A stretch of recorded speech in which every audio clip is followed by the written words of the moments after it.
Good day, students. This is International Business Operations Info 417 tutorials, and I'll be taking you through the learning outcomes.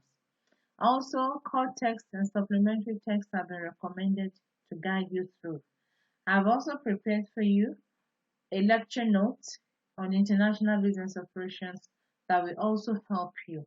So I want to implore you to try as much as possible to study hard for the purpose of acquiring as much knowledge as needed for this topic.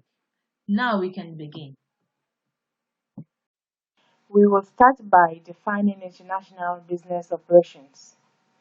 When it comes to commercial transactions between two or more countries, we talk about international business. The mode of international business differ from those at the domestic level because transaction is carried out across national borders. The purpose of private businesses and investors being engaged in international business is for profit making, while in addition to the government purpose is for political reasons, especially today when we have cross-border transactions as a result of globalization and countries need to interconnect when it comes to trade, technology, skills, among others. So international production of physical goods and services are carried out across the border in international, and it is important because consumers have access to different choices when it comes to products. For example, when you look at liquid milk in Botswana, you see that consumers have access to both imported milk and locally made milk. And so this can determine the prices that a consumer will pay, the preference, and the taste. So international business is beneficial both to individuals and companies as a whole. Why are companies engaged in international business? To widen sales, which is very critical. Sometimes sales cannot be sufficiently made in the domestic market and profit cannot be sufficiently acquired. So selling and distributing products across the border and across to other countries can actually increase sales, which will in turn increase revenue that is being generated. When it comes to acquiring resources of product, it is very essential because it helps to improve product quality. And when product quality is improved, then a business can differentiate itself from its competitors glaringly. International business is also very important, and companies engage in them in order to minimize competitive risk and to prevent competitors from gaining advantages. There are different modes of international businesses. In other words, when it comes to entrance into countries, a business can be involved in merchandise import and export of physical goods, import and export of services such as tourism, banking, insurance, among others, investment, which involves ownership of foreign property in exchange for financial return, such as joint ventures. If you look at Google and NASA, they developed the Google Earth. There is a joint venture business between Renault and Nissan. So these are various examples of joint ventures, and these are modes of entry into different countries. Licensing is also a very good example. Mickey Mouse is a good example. Mickey Mouse has licensed businesses to use its image, and that is why we see these images on t-shirts, on school bags, on wristwatches, among others. Franchising, McDonald's, DHL, UPS, among others, are all involved in franchise. So these are different modes of entrance. There are other ones that you can read from your core text and your supplementary text and from your Google Scholar. Today, exporting is becoming easier and the volume of activities in the world are increasing at the same time. This is because there is decline in the barriers when it comes to trade. Cost of exporting is also reducing. Today, online services, internet services, toll-free when it comes to call, air express services, among others, are helping in increasing the rate at which goods are being exported. Today, when you look at intergovernmental agreements, we have what we call the trade blocks, where barriers to trade are reduced and eliminated among the participating states, and therefore tariffs, taxes are removed or reduced. If you look at the example of SADC, this is a very good illustration of neighboring countries coming together. So today, exporting of goods is becoming faster, easier, and effortless. As easy as it is to export products to other countries, there are different challenges faced. One of the problems of exporting is poor market analysis. For every business, you must understand the opportunities. You must understand how profitable it is for you to invest in another country. What about the cost structure and the distribution channel? Don't forget that the market trend also fluctuates, and the growth rate of your production in such a country matters. A failure of companies and organizations to analyze market effectively can affect the success of exporting. When there is a poor understanding of competitive conditions and poor execution of promotional campaigns, this can also bring poor image. And when a product image is poor, acceptance is very low, which will lead to failure of such a business. Also, it becomes very difficult for financial institutions and credit bodies to offer loans to businesses because most of these companies do not have a base and are not established, are not registered with international company physically. So problems securing financing can also affect exporting.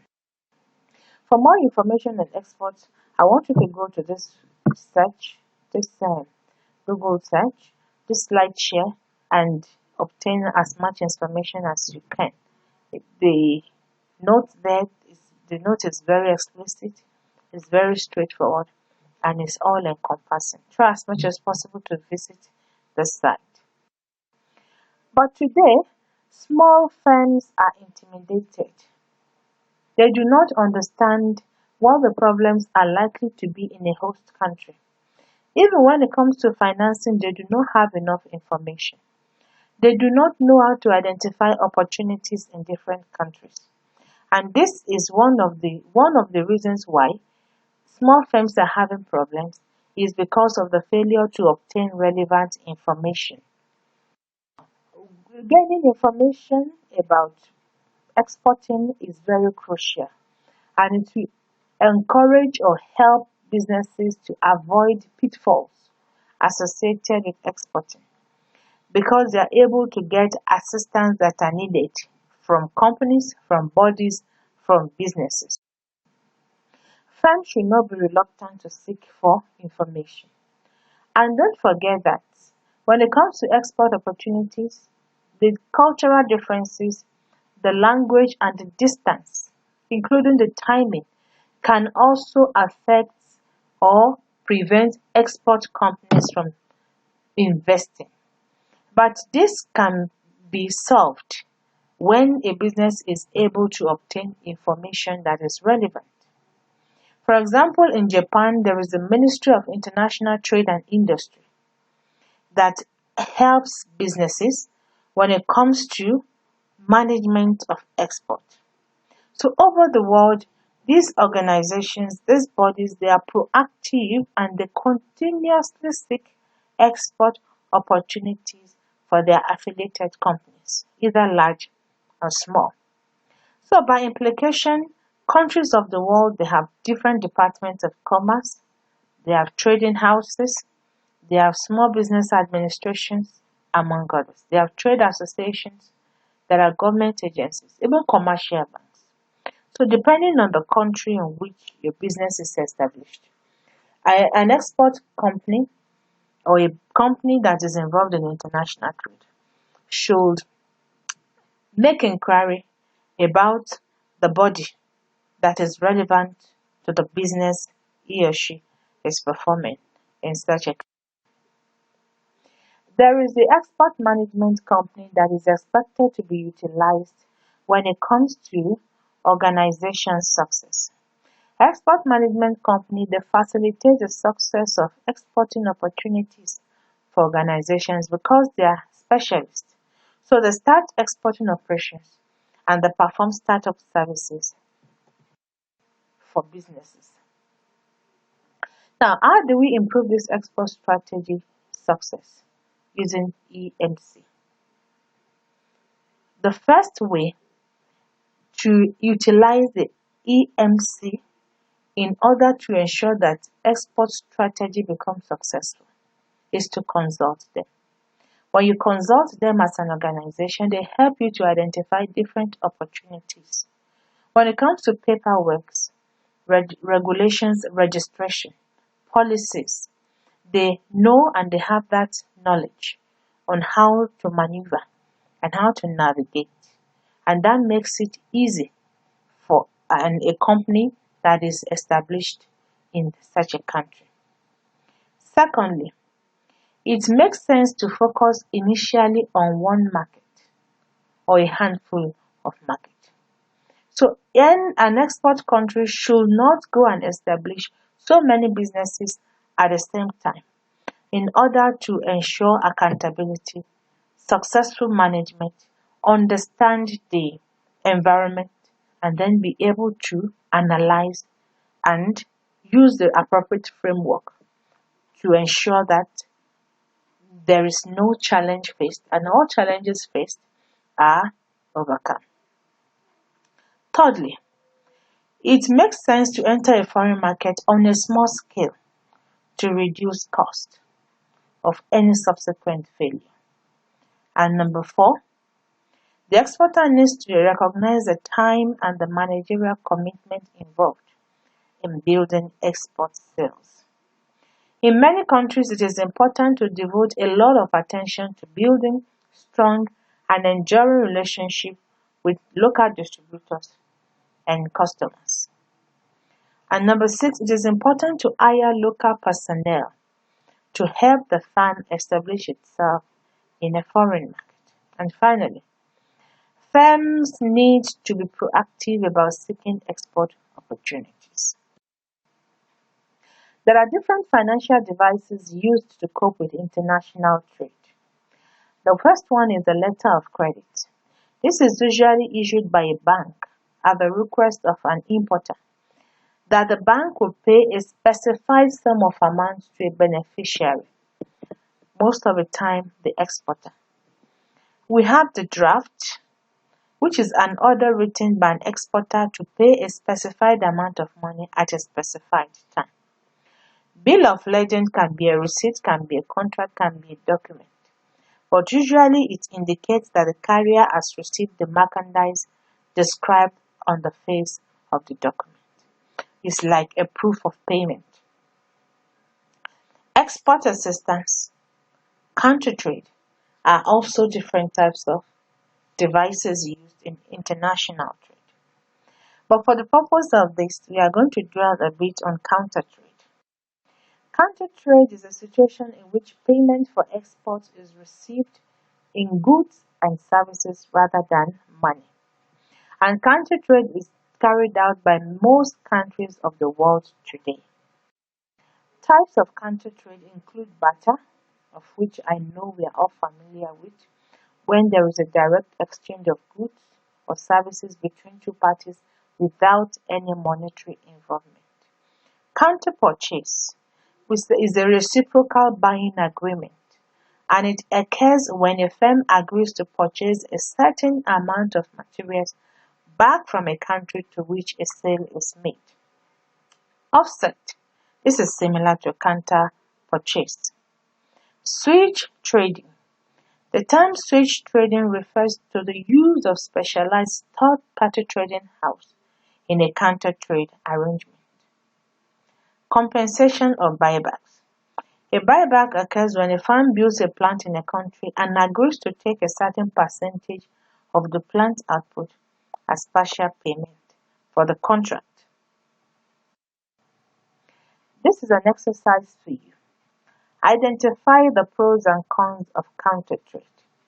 We will fall back to this exercise later in our learning and in our teaching.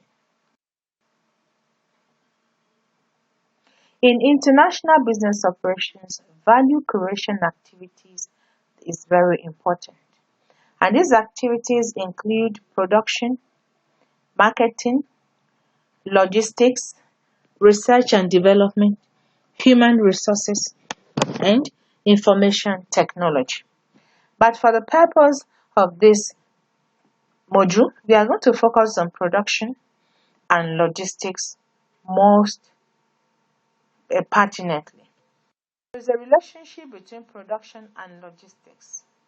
Production deals with creation of product, and logistics deals with transmission of this product through the value chain until it gets into distribution. Therefore, there's a close link between production and logistics. In other words, when a product is manufactured and is not properly moved in a timely manner, or the supply of high quality material input are not effective, then it affects the success of any international business.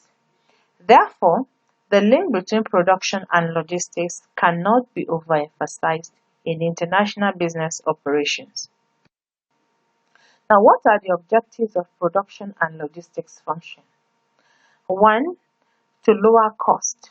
When goods are dispersed at different locations, there are activities that are involved, right from purchasing or procurement to the end user. So proper logistics can lower cost by cutting the cost involved in transportation, among others. Order, disposal, among others. Another objective of production and logistics interlink is to increase product quality so that defective products are both eliminated in the supply chain and during the manufacturing process. This enables the reduction in wastage. Production and logistics functions must be able to accommodate demand for local responses. And then production and logistics must be able to respond quickly to shift in customer demand. As we know in today's business, that customers' tastes and preferences change often and they are very dynamic. So production and logistics function must be able to adjust and respond as the taste changes. Otherwise, such a business will lose at a time when it's supposed to be making enough profit. There are decisions facing international firms when it comes to establishing a business. The first concern is where to produce such a product. Now, this is crucial because every business wants to minimize cost and improve product quality. And a number of factors must be considered, such as the country factor. For example, establishing a business in a politically unstable environment, or in a country where there is language barrier, or in a country where the culture is different like Asian countries, or a country where the formal or informal trade barriers are huge. A country where the transportation cost or the road is very demanding, all rules and regulations regarding foreign direct investment are daunting. Also, in a situation where the movement of exchange rates becomes unstable, then a company like that must carefully consider the implication of such a decision. In other words, the country factors must be considered effectively. They are very, very crucial. Otherwise, a business will make a mistake of establishing a branch or subsidiary in a place where it shouldn't. Technological factors such as trade barriers and transportation costs is also crucial in deciding where to produce, as well as production factors. There are products that have high value, but the weight is very, very light.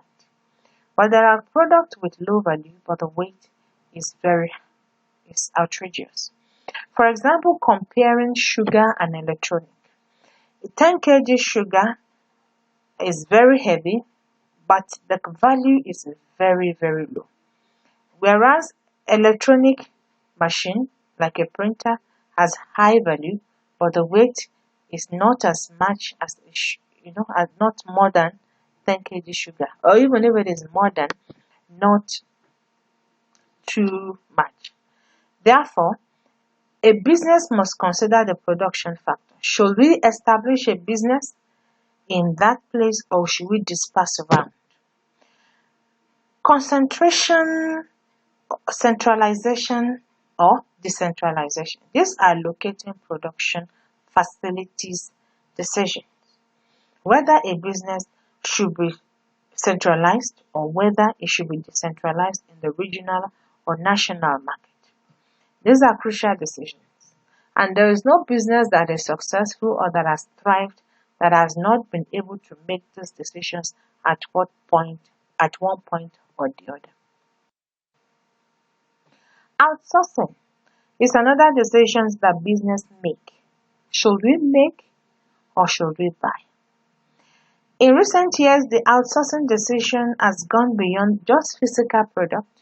It has now embraced services at different times. But decisions about make or buy cannot just be embarked on without considering the pros and cons of these decisions.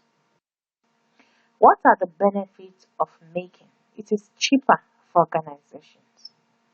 It may pay a firm to continue manufacturing a product or component part in-house if the firm is more efficient at that production activity than any other enterprise. That means the skills required, the human resources, the capital, the raw materials put together can generate cheaper product compared with buying. Number two, making product instead of buying can facilitate specialized investment. Sometimes firms have to invest in specialized assets in order to do business with another enterprise. And finally, it can help in protecting proprietary product technology. There are some ideas that businesses do not want competitors to know and to have knowledge of. So it is safer and better for such businesses to contain their ideas and manufacture their product. What are the advantages of buying? Number one, it is strategically flexible because sometimes there are changes in exchange rate, and then sometimes the trade barriers are not as heavy as we anticipate, which makes buying cheaper and more effective. Also, it lowers cost. It may lower the firm's cost structure. Making all or part of a product in-house increases an organization's scope. And then it can result in increasing organization complexity. And this can in turn raise a firm's cost structure. And of course, another advantage is offset. Therefore, there is a trade-off in make or buy. Should a company make or should a company buy? But the reality of it is that the benefit of making all or part of a product in-house or locally seem to be greatest when there are highly specialized assets, when vertical integration is necessary for protecting proprietary technology, or when the firm is simply more efficient than external suppliers at performing a particular activity. In managing a global supply chain, it's pertinent to note that logistics encompasses the activities necessary to get materials from suppliers to manufacturer until the end user accesses it.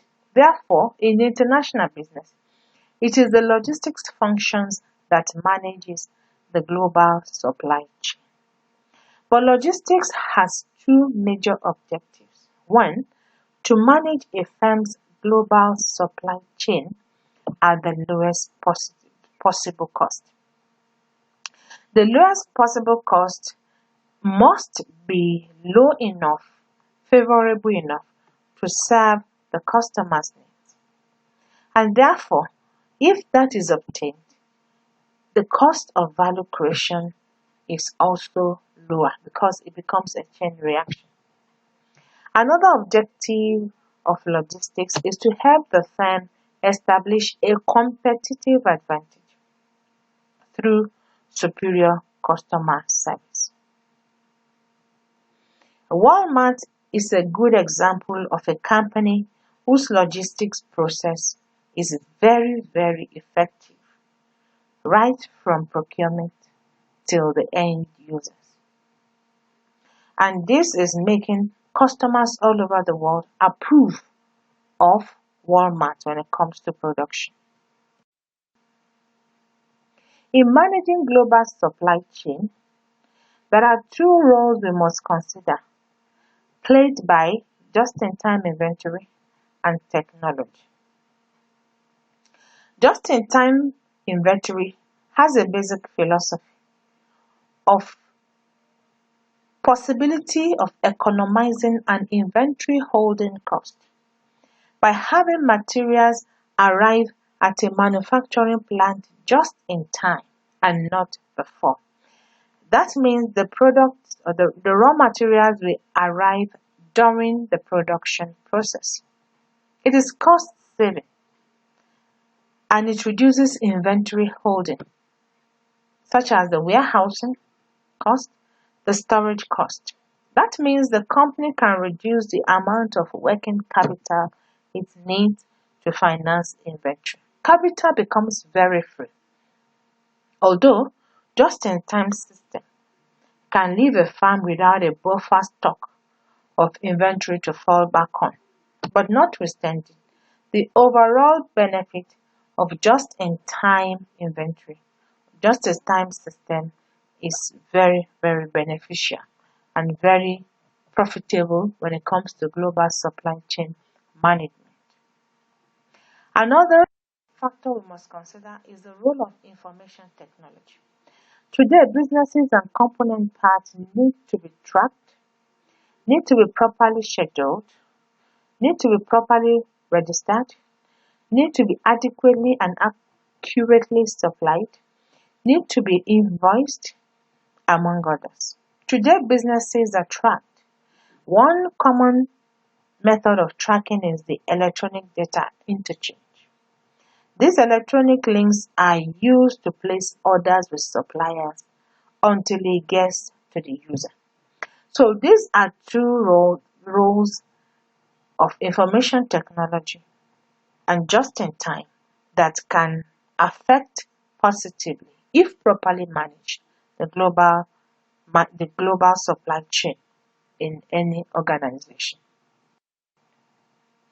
Today, the driving force behind technology has resulted into a new commercial reality. Now, what is this commercial reality? There is the emergence of global market for standardized consumer product, and it is on a very large scale. Today, people's preferences are becoming uniform, and therefore, businesses must be able to research and develop product in such a way that it becomes relevant per time, and customers' taste and preference are also linked to the production in the market. In other words, customers' preference and the marketing mix must have a fit. Otherwise, businesses will be left behind and the competitors will take over the business. when it comes to production, when it comes to sales, when it comes to the attribute that these products have, and when it comes to the benefits that customers desire to derive in the product. And in such, when they do that, you see that customers are forced to ignore the product and then go for the ones that suit them, that fit that fits them, and then that meets their preferences. One important activity that organizations must fall back on and embark on is market segmentation. Groups of customers must be distinctly identified. Their purchasing behaviors must be understood. Our market must be segmented geographically, demographically, considering the socio-cultural factors and their psychological factors. Personalities, religion, education, location, lifestyle, sex all affect a consumer buying behavior. And businesses internationally must appreciate this, understand this, optimize the fit between this behavior and their marketing mix. This is the only way businesses can maximize sales and prevent loss. This is the only way businesses can enjoy competitive advantage in the market. This is the only way businesses' image, market share can increase and improve. Let's look at the product strategy. The product attributes are different when it comes to different products. For example, a car, the attributes or the reasons why people can buy a car is because of the design, the quality, fuel efficiency, and it's comfortable. But if I want to buy hamburger, I will not buy because of the design, I'll buy because of the taste, because of the texture or the size. Or an individual lodges in an hotel must consider the atmosphere, whether it is conducive, the quality of the service, among others. Now, this is a proof that product strategy must focus on the peculiarity of each product and the attribute of each product and improve on them. A BMW car sell well to people who have high need for luxury, for quality, for performance. Toyota focuses on durability. So therefore, consumer needs vary from one country to another, depending on the culture and the level of economic development. Now, businesses must not forget that when it comes to economic growth, poverty level, development, they differ from one country to another. We have the developed countries where the standard of living is high. We have the less developed countries where most of the people's earning is below the poverty line. So a business must consider what obtains in order for them to know what to produce, manufacture, to know the kind of business, to know the mode of entry, the kind of business, and the product attribute that consumers can afford. Don't forget that when we mentioned segmentation, we said the psychological, the geographical, and the demographical, the social cultural factors must be considered in segmenting. Otherwise, sales will be affected. A firm's ability to sell the same product worldwide can also further be constrained because there are different products and there are different product standards when it comes to different countries. And businesses must take note of that. Now, and businesses must take note of this because there are when it comes to business environment, there are factors you cannot control. And that is why every business must be able to analyze its environment using the PESTEL. PESTEL looks at the focuses on the external environment. Ability for you as an organization to be able to adjust to those external forces. And then using or adopting the SWOT analysis for you to adjust some factors to suit the external environment. This is very crucial. This is very important for every business to know how to scan its environment in order to utilize profitability. There are different government mandated product standards. Then there are differences in technical standards. Also, these are constrained by the globalization of market. And like we mentioned, that globalization encourages interconnectedness between states. And as countries interconnect, they still try as much as possible to synchronize their policies. But as much as they try as much as possible to synchronize their policies, they are still different. So the onus fall on international businesses to ensure that they are able to blend, understand, adjust to each country's policy and to each country's standard and to each country's constraint. When it comes to distribution and communication strategy, a critical element of a firm's marketing mix is the distribution strategy, and the means it chooses for delivering the product to the customer is very important. The way the product is delivered is determined by the firm's entry strategy.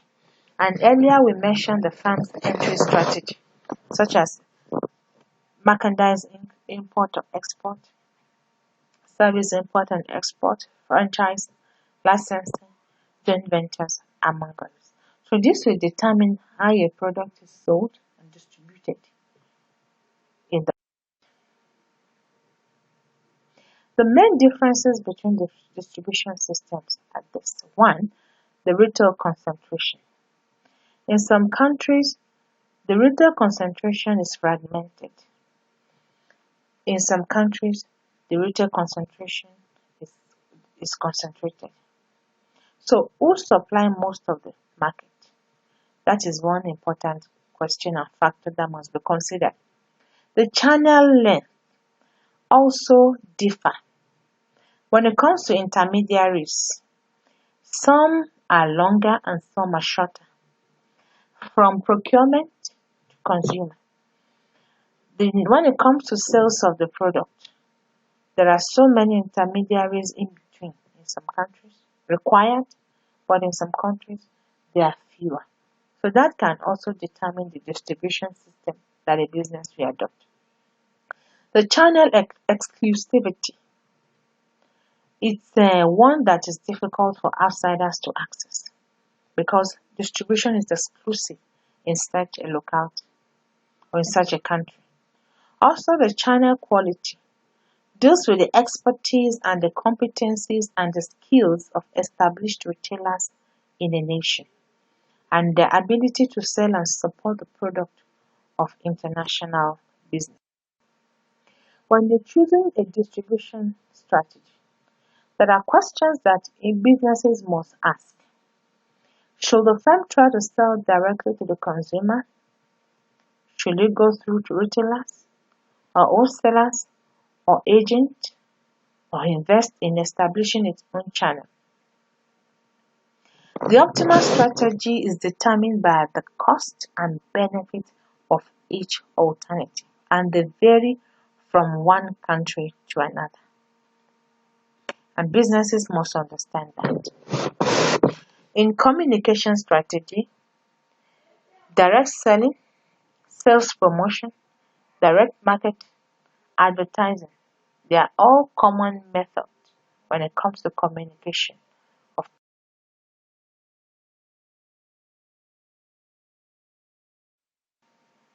But there are barriers to international communication. What are these barriers? This is another assignment for you, which I want you to take your time, do research, and you will submit back to me at the required time. The push versus pull strategy becomes a tussle. It becomes a tussle because businesses are to choose between the strategy that suits them per time, that suits their product, and other factors being considered. A push strategy focuses on personal selling, not mass media advertising, whereas a pull strategy is the opposite, which depends more on mass media rather than focusing on individual. But what determines a pull strategy? The product type, the channel length, the media availability. Every business must consider that. Product hotel advert cannot be compared with fast food restaurant. So these product types relative to consumer sophistication will go a long way to determine the method a business will adopt. Pricing strategy. Businesses charge different strategic prices for the purpose of maximizing profit and for the purpose of competitive advantage. Price discrimination. It exists whenever consumers in different countries are charged different prices for the same product, and this helps companies when it comes to profit maximization. Strategic prices can be of three types: the predatory pricing, where marketers charge prices in order to chase competitors away from the market, enjoy profit, and increase the price later; multi-point pricing; and experience curve pricing. And when you look at different reasons and the rate at which new product developments are emerging, the scientific research, the conditions, the competitive conditions all stimulate ideas for new products. Now, the major reasons why new products are being developed in different countries, number one, is the underlying demand, which is very strong. Also, more money is being invested in research and development. Consumers, of course, are becoming more comfortable and affluent, which gives them the opportunity to afford some of this product. The intensity of competition today is dynamic, is aggressive. So there is no business that can stick to old products and thrive in the market. These are reasons why new products are being developed day in, day out. And businesses must face it, right from physical products to services. Each day there are improvements. Today we have online services, which were not there some 2 years ago when it comes to teaching in Botswana. The same thing with today, you have cell phones and the rate at which they manufacture, they develop new products at different times. So there is no way a business can survive in today's competitive environment without embarking on ideas for new products.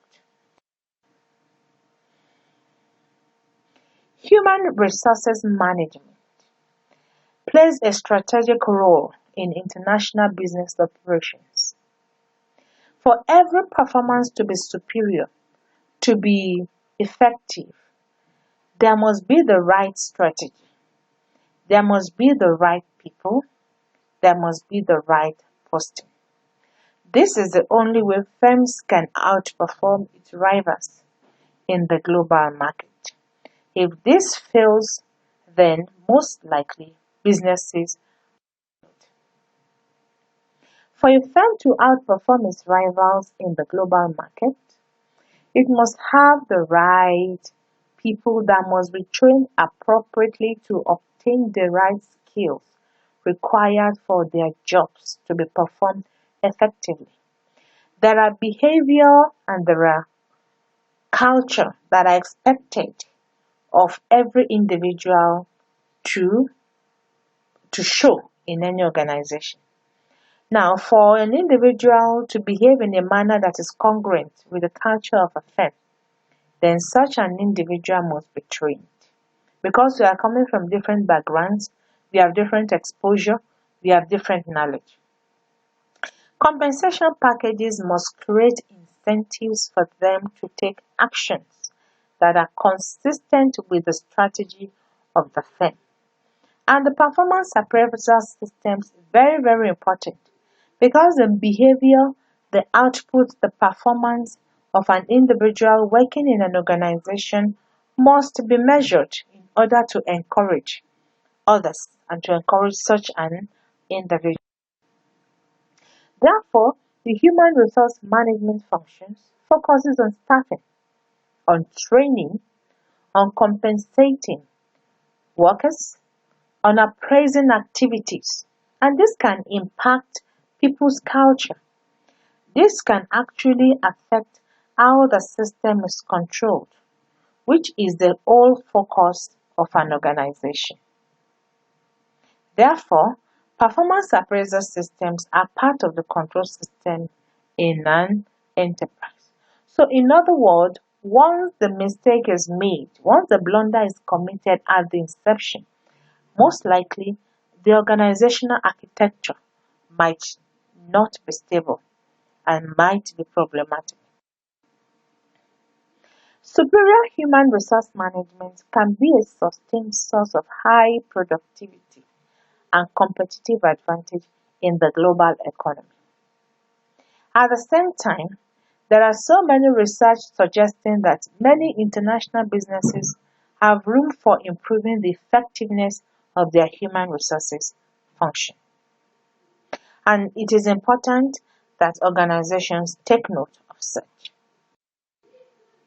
There are different policies of HRM. One important policy is staffing policy, which focuses on how to select, develop, and train staff in international operations. There are different types of staffing policy. The ethnocentric approach and the geocentric approach focus on expatriate management because the ethnocentric approach staff policy is the one in which the parent country's nationals they feel a key management point. And a geocentric staffing policy seeks the best people for key jobs throughout the organization, regardless of the nationality. Lenovo adopted this method and it worked for such an organization because it's not only about the country of origin or individuals that reside there, it's about proactiveness, proficiency, and output. The polycentric approach staffing policy requires host country nationals to be recruited to manage subsidiaries, while parent country nationals occupy key positions at corporate headquarters. Expatriate managers focus expatriate managers depend businesses depend on expatriate managers, and these expatriate managers are important in an organization. Expatriates can fail. Why do expatriates fail?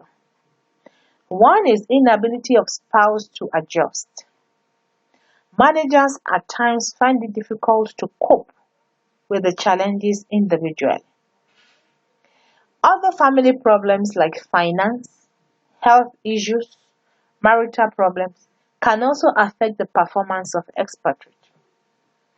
Sometimes because of psychological imbalance, managers' personal or emotional maturity can hamper performance in organization. Some larger overseas responsibilities can be daunting and can be burdensome when it comes to expectation from an expatriate manager, considering where such a manager is coming from.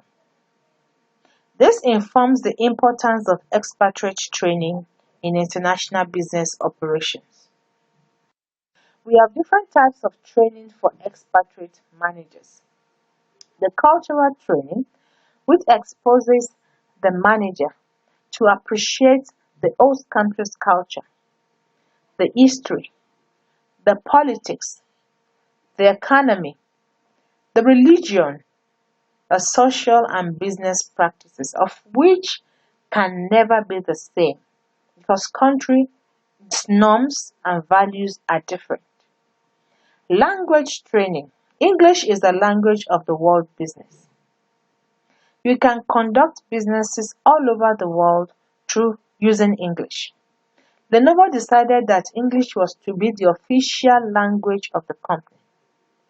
Though it's a Chinese business, still, that is the policy. Practical training. Practical training helps expatriate managers to understand and appreciate and learn the art of networking with friends.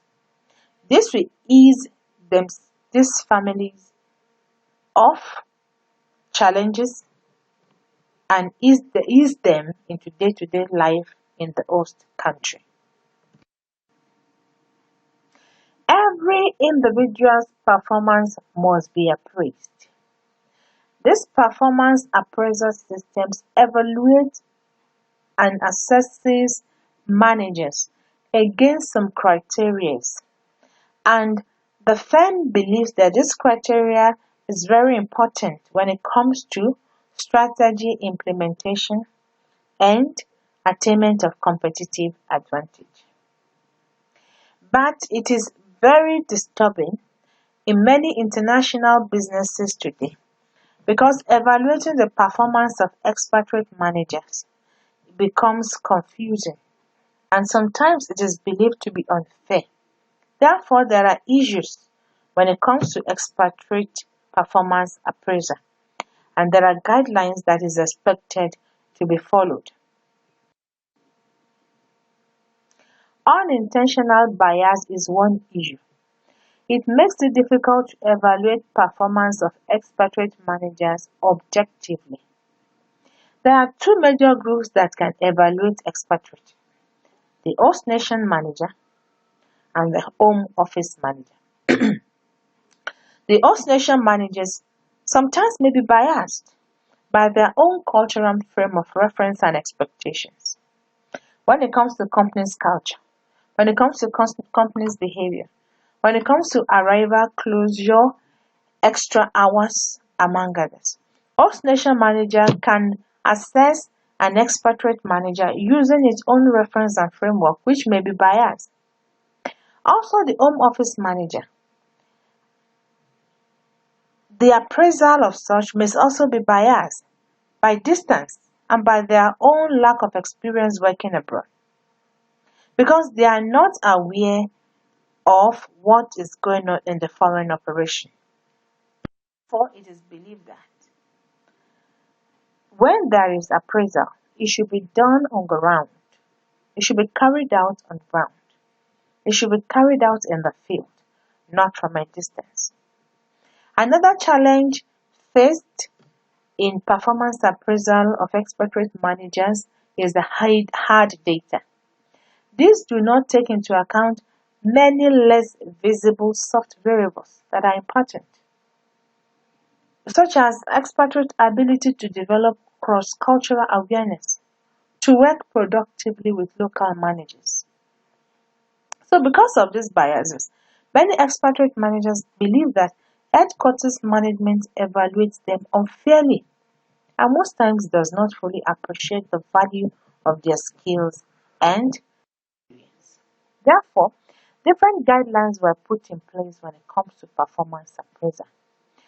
First and foremost, most expatriates appear to believe more weight should be given to an on-site manager's appraisal than to an off-site manager's appraisal.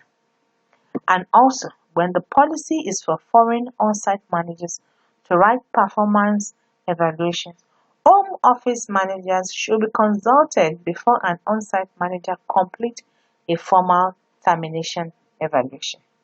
This is because home officer managers will be given opportunity to balance what could be a very hostile evaluation based on a cultural misunderstanding.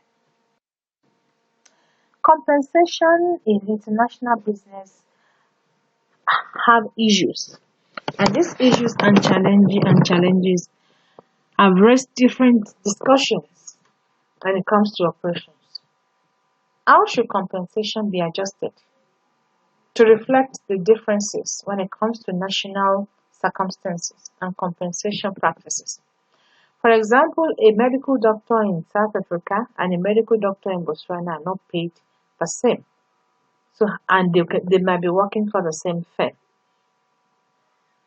A marketing officer in South Africa and a marketing officer in Namibia, they may not be paid the same because of the economic circumstances and the compensation practices and policies. So, how should this be handled? How should expatriate managers be paid? From a strategic perspective, the important point is that whatever compensation system is used, it should reward managers for taking actions that are consistent with the strategy of the enterprise. And this is very important. There are national differences in compensation, and this raises very important questions in international businesses. It becomes a global issue, but as global as it is, there are still issues and challenges and problems and questions pending when it comes to national differences in compensation. And it is important that firms must understand how it works in different countries and blend with each country's policy to ensure that there is order and proper management in compensation